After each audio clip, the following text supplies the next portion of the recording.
Before you begin, remove the base enclosure, memory module, battery, M.2 solid-state drive, wireless module, hard disk drive assembly, trunks, thermal module, and motherboard.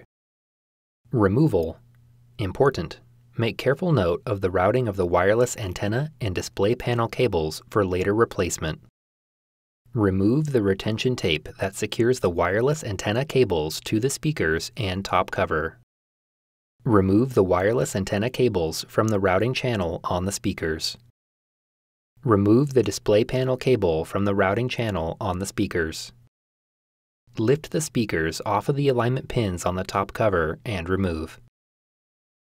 Reverse this procedure to install the speakers.